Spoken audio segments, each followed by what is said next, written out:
반가 안녕하세요. 공기파 박용덕입니다. 2022년 제33회 공인중개사 시험대비 기출타파 29회 29번 문제입니다.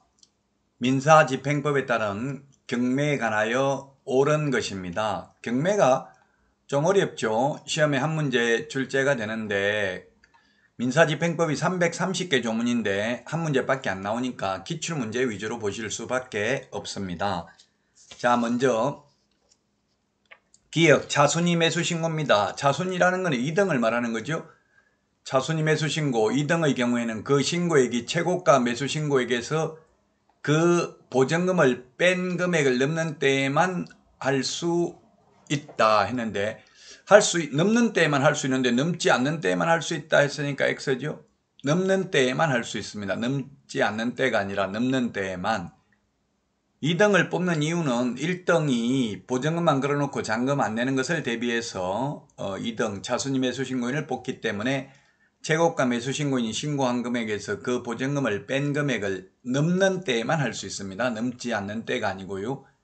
자, 그 다음에 니은 매각 허가 결정이 확정되어 대금 지급 기한의 통지를 받으면 매수인은 그 기한까지 매각 대금을 지급해야 된다. 예, 이게 맞네요. 기한입니다. 기일에서 기한으로 바뀌었습니다.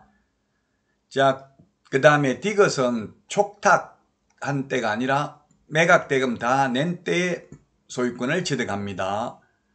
자, 그 다음에 저당권, 건저당, 담보가 등기, 압류, 가압류는 순위와 상관없이 무조건 말소됩니다. 따라서 정답은 2번이 되겠네요. 무조건 인수되는 권리가 유치권, 분묘규직권, 법정지상권입니다. 물론 유치권은 경매 신청 기입 등기 전까지 점유하고 있어야 됩니다. 즉 유치권을 취득해야 됩니다. 경매 신청 기입 등기된 이후 유치권을 취득한 자는 매수인에게 대항할 수 없습니다. 따라서 2번이 정답이 되겠고요.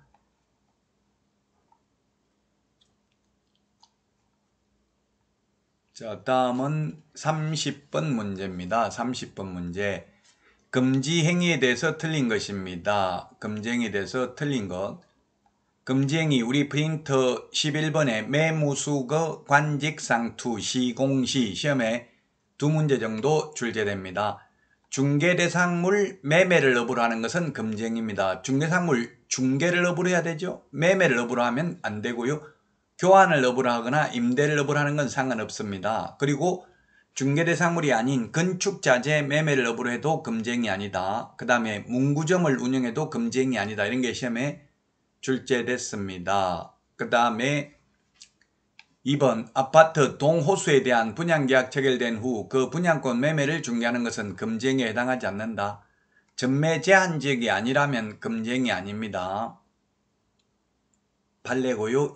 그 다음에 3번 상가 전부의 매도 시에 사용하려고 매각 조건 등을 기재하여 인쇄해 놓은 양식의 매매 대금과 지급기일 등 해당 사항을 기재한 분양계약서는 양도, 알선 등이 금지된 부동산 분양 등과 관련 있는 증서에 해당하지 않는다. 불법행위 아니란 이야기입니다.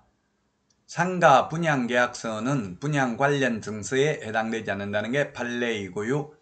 그 다음에 4번 개업공개사가 의뢰인과 직접 거래를 한 경우에는 효력규정이다. 이게 틀렸네요.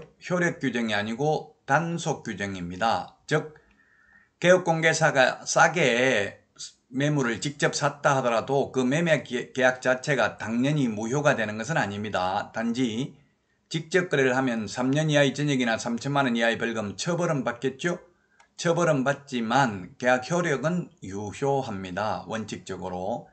금지행위는 다 단속 규정입니다. 예를 들어서 중개보수를 초과해서 받았다고 그 매매계약이 무효가 되는 건 아니죠. 단지 중개계약, 중개보수 초과 약정은 무효입니다만은 강행법규 위반으로 초과 부분만 거래계약 자체가 무효가 되는 것은 아니다. 따라서 효력규정이 아니고 단속규정이다. 자, 그 다음에 5번 탈세 등 관계법령을 위반할 목적으로 미등기 부동산 매매를 중개하여 부동산 투기를 조장하는 행위는 금지행위다. 예, 투기 조장입니다. 비록 전매 차익을 올리지는 못했다 하더라도 미등기 전매를 알선하는 것 자체가 탈세를 목적으로 했기 때문에 금지행위에 해당됩니다. 자, 판례가 이게 직접 거래는 효력 규정이 아니고 단속 규정이라는 판례가 되겠습니다. 자, 다음은 31번 문제입니다. 31번. 계약서 작성에 관하여 틀린 것입니다. 항상 이게 틀린 건지 옳은 건지 이걸 틀린 것은 X 이렇게 해놓고 풀어도 되겠죠. 계약서 물건 인도일시 기재해야 된다. 우리 프린트 9번에 보면 인물계약금, 인권조교, 거래 당사자 인적사항, 물건의 표시, 계약일, 그 다음에 그 밖의 약정사항, 거래금액, 그리고 물건의 인도일시, 권리 이전 내용, 조건기한, 확인설명서, 교부일자, 필요적 기재사항 반드시 암기해야 됩니다. 자, 그 다음에 2번 표준서식이 정해져 있다. 이게 틀렸네요. 표준서식은 정해져 있지 않습니다. 따라서 국토부 장관이 표준서식을 정하여 그 사용을 권장할 수는 있습니다. 현재 권장하는 서식도 없습니다. 그래서 2번이 틀렸고요. 3번 거래계약서에는 중개사물 확인설명서 교부일자를 기재해야 된다. 맞습니다. 거래계약서, 인물계약금, 인권조교, 핵심 비교정리 프린트는 네이버 카페 박용덕 박사의 부동산 여행에서 다운로드 받을 수 있습니다. 자, 그 다음에 4번 지문입니다. 소속공개사가 중개행위를 한 경우에 소속공개사도 개업공개사와 함께 서명 및 날인은 의무사항입니다. 계약서 작성한 경우, 즉 중개업무를 한 경우에는 서명 및 날인은 해야 됩니다. 확인설명을 했다 하더라도 확인설명서 작성을 개업공개사가 해도 상관은 없습니다. 다만 서명 날인은 반드시 해야 됩니다. 공동중개의 경우 참여한 개업공개사 모두 서명 및 날인해야 된다. 및 날인, 밋이라는 말을 쓰는 것은 오직 계약서와 확인설명서 밖에 없습니다. 물론 확인설명서에도 거래 당사자는 서명 또는 날인하도록 되어 있습니다. 계약서, 확인설명서 빼고 나머지 모든 서식은 서명 또는 날인입니다. 공인중개사법상은 매수신청 대리에서는 서명 날인이라고 되어 있습니다. 또는도 없고 밋도 없습니다. 아무 말 없이 서명 날인이라고 하면 밋이라고 대부분 판례는 물론 해석하고 있습니다.